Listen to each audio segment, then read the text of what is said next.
यीशु मसीह के जीवित और मुबारक नाम में आपको सलाम। परमेश्वर आपको आशीष दे, आपको बरकत दे। आप जहाँ पर भी हैं, खुदावंद आपकी हिफाजत करे, आपको सुरक्षित रखे।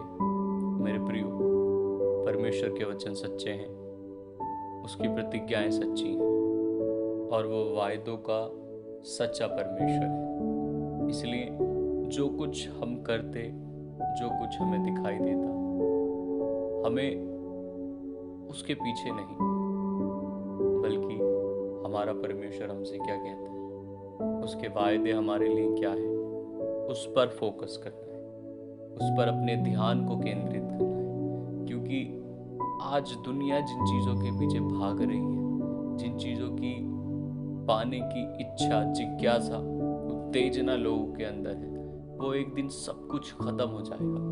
क्योंकि परमेश्वर के वचन में लिखा है कि संसार और संसार की बातें, संसारिक चीजें, संसारिक अभिलाषाएं मिटती जाती हैं, लेकिन जो परमेश्वर की इच्छा पर चलता है वो सर्वदा सिद्ध बना रहेगा। इसलिए हमें उसके वायदों पर यकीन करना और उसके हिसाब से जीना है। फर्स्ट प्रायोरिटी अपने परमेश्वर को देनी है। परमेश्वर के वचन में लिखा है, प्रकाशित वाक्य उसका 2 अध्याय और उसकी 17 आयत में कहने लगा, जिसके कान हो वह सुन ले कि आत्मा कलीसियाओं से क्या कहता है। जो जय पाए उसको मैं गुप्त मन्ना में से दूंगा और उसे एक श्वेत पत्थर भी दूंगा, और उस पत्थर पर एक नाम लिखा हुआ होगा जिसे उसके पाने वाले के सिवाय और कोई ना जानेगा। यानी कि परमेश्वर यहाँ पर एक पहचान अपने लोगों को देना चाहते हैं। परमेश्वर एक यूनिक तरीके से उनको लोगों के बीच में रखना चाहते हैं। चर्च में और चर्च से बाहर परमेश्वर एक यूनिक रूप से परमेश्वर उनको दिखाना चाहते हैं। इसलिए वो कह रहा है कि मैं उसको एक ऐसा पत्थर दूंगा जिस पर उसका नाम लिखा हुआ होगा, एक नाम लिखा हुआ होगा जिसे उसके पाने वाले के सिवाय कोई और ना जानेगा। हालेलुया। लेकिन ये किसके साथ होगा? जो जय पाए। अगली आयत में कहता है, 26 आयत में, 2 की 26 आयत में कहता है, जो जय पाए और मेरे कामों के अनुसार अंत तक करता रहे, मैं उसे जाति जाति के लोगों पर अधिकार दूंगा। यहाँ पर परमेश्वर एक अथॉरिटी दे रहे हैं, जाति जाति के लोगों पर एक अधिकार होगा। पहचान परमेश्वर दे रहा है कि मैं तुम्हें एक पहचान दूंगा। जैसे सोने जवाहरात का यदि हमें काम हो तो हमारा सीधा ध्यान मोची पर न जाकर के सुनार पर जाता है। क्यों? जिसका जो काम है उसी काम से उसको पहचाना जाता है। वैसी परमेश्वर कह रहा है कि मैं तुम्हें एक ऐसा टैलेंट, एक ऐसी पहचान दूंगा कि लोग तुम्हें बुलाएंगे, तुम्हें पुकारेंगे, तुम्हें याद करेंगे। वो चर्च में तुम्हारी सिंगिंग हो सकती है, वर्शिप हो सकती है, आराधना हो सकती है, वचन का प्रचार करना हो सकता है। और परमेश्वर ये सारी चीज़ें उनको मुहैया कराएंगे जो जय पाए। अभी जय पाने के बाद हम सीखेंगे कि जय पाने के लिए बार बार परमेश्वर का वचन क्यों कह रहा है। जब आप इसकी तीन बाब की 5 आयत पढ़ेंगे, वहां पर भी लिखा है, जो जय पाए उसे इसी प्रकार श्वेत वस्त्र पहनाया जाएगा और मैं उसका नाम जीवन की पुस्तक में से किसी रीति से ना काटूंगा, पर उसका नाम अपने पिता और उसके स्वर्गदूतों के सामने मान लूंगा। हमारा मकसद और क्या है? यीशु मसीह का मकसद और क्या है? हमारा नाम किसी भी प्रकार से जीवन की पुस्तक में लिखा हुआ मिलना चाहिए। हमारे काम ऐसे हों कि हमारा नाम जीवन की पुस्तक में, यदि हम सब कुछ करें और अंत में हमारा नाम जीवन की पुस्तक में लिखा हुआ ना पाया जाए तो हमारा सब कुछ व्यर्थ जाएगा। इसलिए हमें परिश्रम करना मसीह में होकर के कि हमारा नाम जीवन की पुस्तक में लिखा हुआ हो। हालेलुया।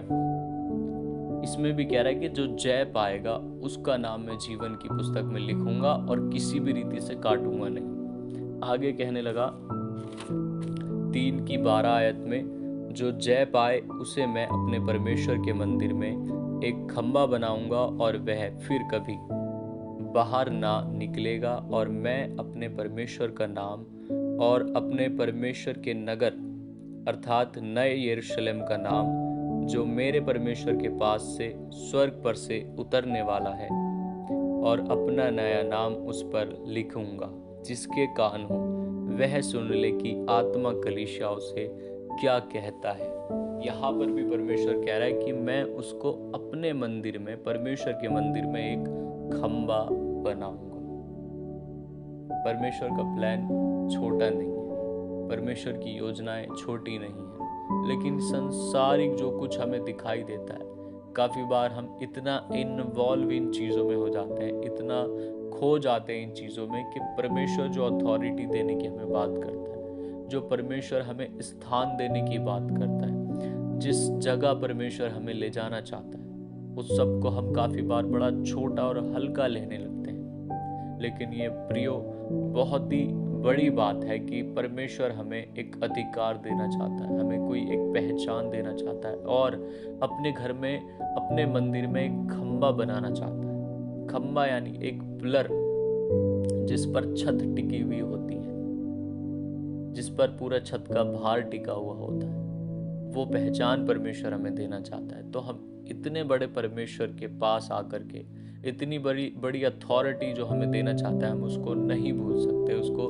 कैसे भी करके हम मिस नहीं कर सकते। इसलिए हमें ध्यान देना कि हमारे काम, हमारा चाल चलन परमेश्वर को भाता है या नहीं भाता। और सबसे बढ़कर के एक बात ध्यान रखनी है, क्या मैं परमेश्वर के राज्य में जाने के योग्य हूँ या नहीं।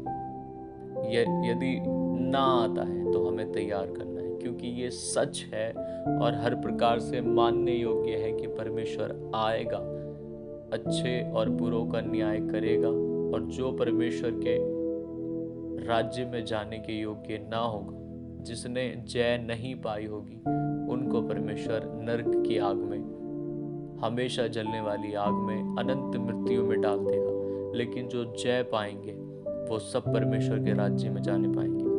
आगे कहने लगा 3:21 में, जो जय पाए मैं उसे अपने साथ, यीशु मसीह कह रहा है, जो जय पाए मैं उसे अपने साथ अपने सिंहासन पर बैठाऊंगा, जैसे मैं भी जय पाकर अपने पिता के साथ उसके सिंहासन पर बैठ गया हूँ। जिसके कान हो वह सुन ले कि आत्मा कलीसियाओं से क्या कहता है। हालेलुया। परमेश्वर का वचन इतना सच्चा है कि हमें जीते जी उस पर विश्वास करना बहुत ज़रूरी है, क्योंकि यदि हम विश्वास नहीं करेंगे तो हमारे पास, हमारे जीवन में पछताने के अलावा कुछ और नहीं होगा। कह रहा है, जो जय पाए उसे मैं अपने सिंहासन पर बैठाऊंगा, जैसे मैं भी जय पाकर अपने पिता के साथ उसके सिंहासन पर बैठा हूँ। आज यीशु मसीह पिता के दाहिनी ओर सिंहासन पर बैठा हुआ है। उसका रीजन क्या है? क्योंकि उसने जय पाई। हालेलुया। परमेश्वर ने इस जगत में पाप पर जय पाई, मौत पर जय पाई, दुखों पर जय पाई, और आज अपने बेटे बेटियों से परमेश्वर भी यही चाहता है। परमेश्वर ये एक्सपेक्ट करता है हमसे कि हम भी जैसे उसने पाप पर जय पाई, हम भी पाप पर जय पा करके परमेश्वर के राज्य में जाने पाए। इस दुनिया में आप चारों तरफ देखिए, जहाँ पर भी आप देखेंगे, कुछ ना कुछ गानों में, पहनने ओढ़ने में, बातचीत में, हर एक चीज़ में अश्लीलता नजर आती है। फोन में, सारी जगहों पर अगर हम देखेंगे तो अश्लीलता ही अश्लीलता नजर आती है लोगों के जहनों में। हम भी एक टाइम पर ऐसे ही थे, लेकिन परमेश्वर ने हमें अपने लहू के द्वारा खरीद करके नया किया। चारों तरफ आप देखें कि अश्लीलता ही अश्लीलता नजर आती है। शैतान उन सबको जो परमेश्वर के राज्य के लिए अपने आप को तैयार कर रहे हैं या परमेश्वर के कामों को करना चाहते हैं, बार बार उनके जीवन में आता और उनको पाप में गिरा करके, गंदगी में गिरा करके पीछे कर देता है। वो बढ़ने की बजाय पीछे घट जाते हैं, पीछे हो जाते हैं। तो आज हमें क्या करना है? हमें जय को पाना है, हमें पाप के ऊपर जय पानी है। जब शैतान हमारे ऊपर अटैक करने की कोशिश करे, जब हमें शैतान पाप में गिराने की कोशिश करे, वही टाइम होता है परमेश्वर के सच्चे बेटे बेटी होने को प्रूफ करना। वही टाइम होता है मसा में बढ़ने का। क्योंकि मेरा पर्सनल एक्सपीरियंस यह है कि जब मैंने पाप पर फतेह नहीं पाई या मैंने पाप के सामने सरेंडर किया है, तो मेरे अंदर की अनॉइंटिंग परमेश्वर का मसा मेरे अंदर कम हुआ है। लेकिन जब जब मैंने पाप पर फतेह पाई परमेश्वर के अनुग्रह के द्वारा, तो परमेश्वर ने मेरे जीवन में कुछ ऐड किया है, उस मसा को बढ़ाया है। हालेलुया। और जब जब हम परमेश्वर के साथ अपनी वफादारी को प्रकट करते, जाहिर करते हैं, प्रूफ करते हैं, तो परमेश्वर हमें अपने मसा से भरता है। नेक्स्ट लेवल पर परमेश्वर हमें लेकर के जाता है। एक यही तरीका है मसा में बढ़ने का। बिना मसा के कुछ नहीं हो सकता, बिना मसा के हम कुछ नहीं कर सकते, क्योंकि मसा से ही, बाय गॉड ऑफ ग्रेस, परमेश्वर के अनुग्रह से, परमेश्वर के मसा से जो हमें देना चाहता है और बढ़ाना चाहता है, जिसमें उसी मसा के द्वारा लंगड़े चलते, अंधे देखते, गूंगे बोलते हैं, कोढ़ियों का कोढ़ शुद्ध होता है, मुर्दे जिंदा होते हैं और बंद रास्ते खुलते हैं। पाप से लोग रिपेंट करते हैं जब मसा होता है। तो वही मसा हमें देना चाहता है परमेश्वर। वो मसा पाने के लिए हमें क्या करना होगा?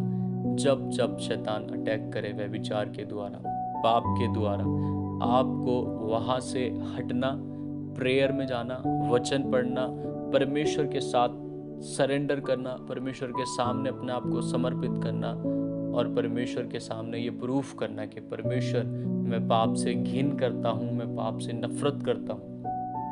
तब परमेश्वर हमारी वफादारी को देख करके हमें मसा से और ओवरफिल करेगा और बढ़ाएगा। और जब ये प्रोसेस चलता रहेगा, जब हम ऐसे करते रहेंगे, जितनी बार हम पाप पर फतेह पाएंगे, उतनी बार परमेश्वर हमारे मसा को बढ़ाएगा। हालेलुया। तो परमेश्वर के इन वचनों पर गौर करें। परमेश्वर का वचन बार बार कह रहा है कि जो जय पाए, मैं उसको ऐसा करूँगा, मैं उसको अपने मंदिर में एक खंबा बनाऊंगा, मैं उसको एक यूनिक नाम दूंगा, एक पहचान दूंगा। और जैसे मैंने जय पाई है, मैं अपने पिता के दाहिने हाथ पर बैठा हूँ, उसे भी मैं अपने साथ बैठाऊंगा। हालेलुया। तो परमेश्वर के प्रॉमिसेस, परमेश्वर के वायदे हमारे लिए बहुत महान है। इस संसार की छोटी ब्लेसिंग्स के सामने, छोटी छोटी चीज़ों के सामने, हमें बड़ी ब्लेसिंग्स को जो परमेश्वर हमें देना चाहता है उसको नहीं छोड़ना, अनंत जीवन को नहीं छोड़ना, किसी भी रीति से नहीं छोड़ना। कोई भी ऐसा काम नहीं करना कि हमारा नाम जीवन की पुस्तक से हटा दिया जाए। हालेलुया। ये समय है, परमेश्वर का वचन हमसे बार बार कह रहा है कि जिसके कान हो वह सुन ले कि आत्मा कलीसियाओं से क्या कहता है। हालेलुया। तो पवित्र आत्मा की सुने, उस पर काम करें, जीवन की हर एक निगेटिविटी पर, हर एक परिस्थिति पर, हर दुख पर, हर एक कलेश पर फतेह पाएं, जय पाएं, जैसे आपके पिता प्रभु यीशु मसीह ने पाई है। प्रभु यीशु मसीह इन वचनों से आपको बड़ा ब्लेस करे, आशीषित करे। मैं विश्वास करता हूँ कि परमेश्वर ने आपको इन वचनों से ब्लेस किया है, आशीषित किया है। तो इस पर काम करें। पाप जब जब अटैक करने की कोशिश करें, वहाँ से हटना और परमेश्वर की महिमा को जाहिर करना है। हालेलुया। इस वचन को बांटें, शेयर करें और परमेश्वर के लोगों तक इस वचन को पहुँचाएं। सबको जय मसीह।